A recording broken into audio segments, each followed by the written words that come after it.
രണ്ടാമത്തെ പീഡന പരാതിയിൽ രാഹുൽ മാങ്കൂട്ടത്തിൽ എംഎൽഎയുടെ മുൻകൂർ ജാമ്യാപേക്ഷയിൽ കോടതിയിൽ ഇപ്പോൾ വാദം പൂർത്തിയായിരിക്കുന്നു. തിരുവനന്തപുരം പ്രിൻസിപ്പൽ സെഷൻസ് കോടതിയിലെ അടച്ചിട്ട മുറിയിലാണ് വാദം. രാഹുൽ മാങ്കൂട്ടത്തിൽ തന്നെ അതിക്രൂരമായി ബലാത്സംഗം ചെയ്തു എന്നാണ് രണ്ടാമത്തെ പീഡന കേസിലെ പരാതിക്കാരി മൊഴി നൽകിയിട്ടുള്ളത്. ബലാത്സംഗം ചെയ്യണമെന്ന് പറഞ്ഞായിരുന്നു ആക്രമണം. ലൈംഗിക അതിക്രമത്തിനു ശേഷം വിവാഹം ചെയ്യാനാകില്ല എന്നറിയിച്ചു എന്നുമാണ് മൊഴി. മനീഷ് മഹിപാലാണ് ചേരുന്നത് തിരുവനന്തപുരത്ത് നിന്ന്. വിവരങ്ങളും മനീഷ്, അടച്ചിട്ട മുറിക്കൽ അകത്തായിരുന്നു, കോടതിയിലായിരുന്നു വാദം. പക്ഷേ ഇതിപ്പോൾ പുറത്തുവരുന്ന വിവരങ്ങൾ വല്ലാതെ ഞെട്ടിക്കുന്നുണ്ട്. അതിക്രൂരമായി തന്നെയാണ് ഇയാൾ പെരുമാറിയിരുന്നതെന്നാണ് മനസ്സിലാക്കാൻ കഴിയുന്നത്. പറയും.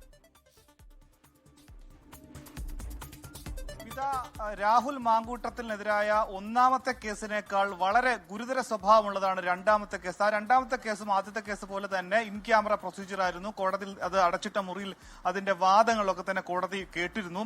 ആദ്യ കേസിൽ നമുക്കറിയാം 2 ദിവസത്തെ വാദം മുഴുവനായി കേട്ട ശേഷമായിരുന്നു കോടതി, തിരുവനന്തപുരം പ്രിൻസിപ്പൽ സെഷൻസ് കോടതി 2ാം ദിവസം രാഹുലിന്റെ മുൻകൂർ ജാമ്യാപേക്ഷയെ നിഷേധിച്ചത്, അത് തള്ളിയത്. ഈ കേസിൽ ഇപ്പോൾ ഇന്ന് വാദം പൂർത്തിയായിട്ടുണ്ട്. ഇതിൽ ഏറ്റവും പ്രധാനപ്പെട്ട കാര്യം, പ്രോസിക്യൂഷന് ഈ പെൺകുട്ടിയുടെ രഹസ്യമൊഴി അവിടെ കോടതിയിൽ സമർപ്പിക്കാൻ കഴിഞ്ഞിട്ടുണ്ട്.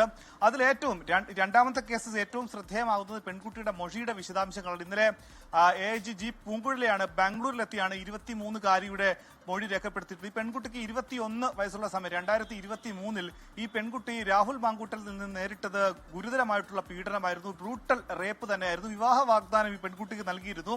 സംസാരിക്കണമെന്ന് ആവശ്യപ്പെട്ടുകൊണ്ട് ഈ പെൺകുട്ടി ഒരു ഹോം സ്റ്റേയിൽ എത്തിച്ചു. അന്ന് വാഹനം ഓടിച്ചത് ഫെനി നൈനാനായിരുന്നു. അങ്ങനെ രാഹുൽ മാങ്കൂട്ടത്തിലും വാഹനത്തിലുണ്ടായിരുന്നു. അങ്ങനെ ഈ ഹോം സ്റ്റേയിൽ എത്തിച്ച ശേഷം തന്നെ സംസാരിക്കാൻ എന്ന് പറഞ്ഞ ശേഷം തന്നെ പീഡിപ്പിച്ചു, ശരീരമാസകലം മുറിവേൽപ്പിച്ചു.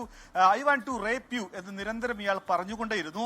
അങ്ങനെ പീഡനത്തിന് ശേഷം ഇയാൾ കുറച്ചുനാൾ ഈ പെൺകുട്ടിയുമായി അകലം പാലിച്ച് ഫോൺ വിളിച്ച് എടുക്കാതെയായി. പക്ഷേ പിന്നീട് അതിനുശേഷം ഇയാൾ ഈ രാഹുൽ മാങ്കൂട്ടത്തിൽ പെൺകുട്ടിയോട് നേരത്തെ നടത്തിയിട്ടുള്ള വിവാഹ വാഗ്ദാനം അത് നിരസിച്ചു. പിന്നീട് അത് നൽകിയില്ല. അങ്ങനെ പെൺകുട്ടിയെ രണ്ടാമത്തെ കേസിൽ ഇപ്പോൾ ക്രൂരപീഡനം വിവരിച്ചാണ് പെൺകുട്ടി മൊഴി നൽകിയിട്ടുള്ളത്. മനീഷ് മഹിപാലാണ് തിരുവനന്തപുരത്ത് നിന്ന് വിവരങ്ങൾ നമുക്ക് നൽകിയത്.